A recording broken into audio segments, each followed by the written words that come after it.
The new iPhone isn't just a gadget. It's a well-crafted illusion designed to brainwash you. Let me explain. In 2019 alone, Apple sold over 200 million iPhones worldwide. That's more than 500,000 iPhones every single day.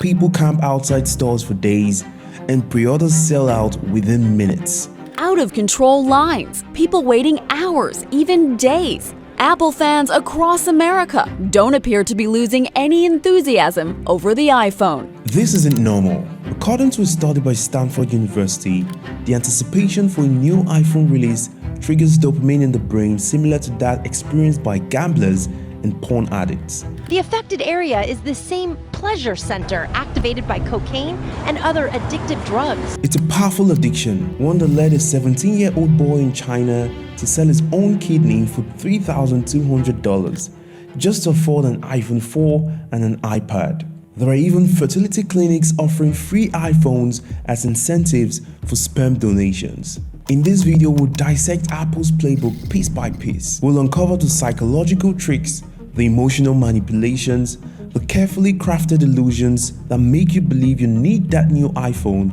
even when your current phone works just fine. You'll be shocked to learn how much of that desire isn't really your own. We won't just expose Apple's brainwashing tactics. You'll learn how to resist them. So stick around, because this video might just change the way you see Apple and yourself forever. Could you honestly live without an iPhone today? I don't think you can. Have you ever walked into an Apple store and felt a great urge to buy something, even if you didn't plan to? Well, that's by design. The moment you step inside an Apple store, it's an immersive experience. You're greeted by spacious wooden tables showcasing the latest gadgets. No glass barriers, no cluttered shelves. It's a carefully crafted environment, a tech playground for adults, inviting you to touch and interact with each product. For example, each MacBook laptop screen is angled back at precisely 76 degrees. Why such a specific angle? That's because this angle compels you to just adjust it for optimal viewing. And when you do, something fascinating happens. Psychologists call it the endowment effect. Simply put, we value things more when we feel a sense of ownership over them, even if it's briefly. It's like trying on a suit or a pair of sneakers. Once you've felt how they fit, it's harder to walk away. But Apple's tactics go even deeper. Take the iPhone 7's jet black finish in 2016, a limited edition that sold out overnight, or the midnight green iPhone 11 Pro in 2019. These exclusive releases created a frenzy, leveraging scarcity to drive demand. By releasing exclusive colors in limited quantities, Apple triggers our fear of missing out, which is also known as FOMO. It's the kind of fierce loyalty Apple is banking on. Because tonight, Wall Street analysts say there's more riding on this iPhone launch than ever before. And then there's the subtle power of social proof. Celebrities, influencers, even your friends all use iPhones. It's the same reason we choose a busy restaurant over an empty one. We assume popularity equals quality. This is known as a bandwagon effect. As a matter of fact, according to a 2020 survey by Piper Sandler, 85% of US teenagers own an iPhone, and 88% expect their next phone to be an iPhone. This creates a social norm where not having an iPhone makes you feel left out. No one wants to be the green text in a sea of blue bubbles. This subtle social pressure is incredibly effective. All these psychological triggers are carefully crafted to bypass rational thinking, tapping into your deepest desires. Apple isn't just aiming for customer satisfaction, they are cultivating customer obsession. But this is only half the story. The next trick is even more powerful and harder to escape. Did you know that despite holding only about 13% of the global smartphone market, Apple captures nearly 75% of the industry's profits? That's staggering, and that's why their phones are not cheap. You see, by charging more, Apple positions its products as luxury items. It's not just a smartphone anymore, it's a status symbol, more like a fashion accessory. We often think higher prices mean better quality. Even if the product isn't vastly superior, the price makes us believe it is. So why do we keep paying? You see, aside how good their products really are, in many circles, pulling out the latest iPhone signals success and sophistication.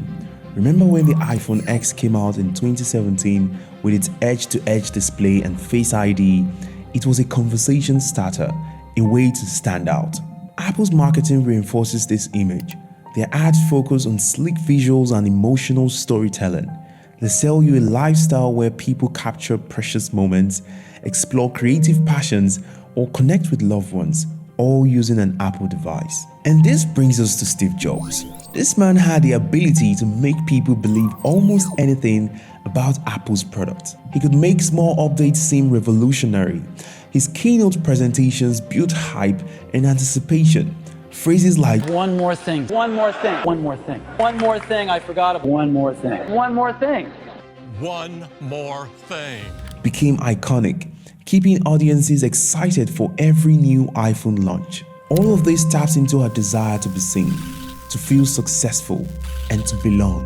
When you combine premium pricing, clever marketing, social status, and psychological influence, paying those high prices seems like a bargain. But there's one more hidden tactic Apple uses, and it's the most powerful of them all. Apple doesn't just want you to buy their products. They want to make sure you never leave. But how do they keep you locked into their ecosystem, making it nearly impossible to switch? Let's break it down. First, the Apple ecosystem is the seamless integration of Apple devices and services. Your iPhone syncs with your MacBook, which connects to your iPad, and pairs effortlessly with your AirPods and Apple Watch. Switching to another platform means leaving behind this smooth experience. And then there's iMessage. According to a 2021 survey by Civic Science, 61% of young Americans have felt excluded because they weren't part of an iMessage group chat. The green bubble stigma is real. Some people even avoid dating others who don't have iPhones. Single iPhone users don't want to date someone with an Android. Ooh. I know, crazy right? This social pressure discourages users from switching to non-Apple devices. No one wants to be the reason group chats lose features like read receipts, high-quality images, or reactions, all exclusive to iMessage. It's subtle peer pressure that affects you without you even realizing. But there's more. Some iPhone owners say they want Apple to pay for slowing down older phones. The tech giant is facing multiple lawsuits after it admitted that it slows down older models. In 2017, Apple admitted to slowing down older iPhones through software updates. Apps took longer to open and battery life dropped.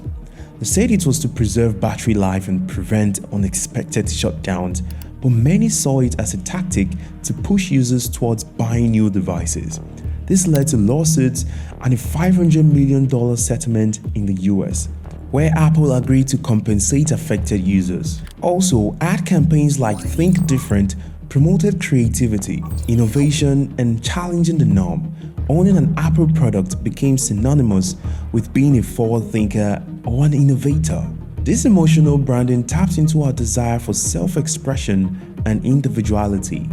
The product becomes part of who you are, not just something you use. And when a device is intertwined with your identity, letting it go isn't easy. But now the question is, what can you do to regain control over your choices? Understanding the tactics at play empowers you to make choices that genuinely benefit you, rather than ones orchestrated to drain your wallet. But the good news here is, you have a choice. Before you buy the next iPhone, take a moment to consider whether it's a genuine need or a manufactured desire. Remember, technology should serve you, not the other way around. It's a tool meant to improve your life, not dictate it. If you'd like to know how WhatsApp makes money and why Zuckerberg paid $19 billion for it in 2014, click on the video on your screen now.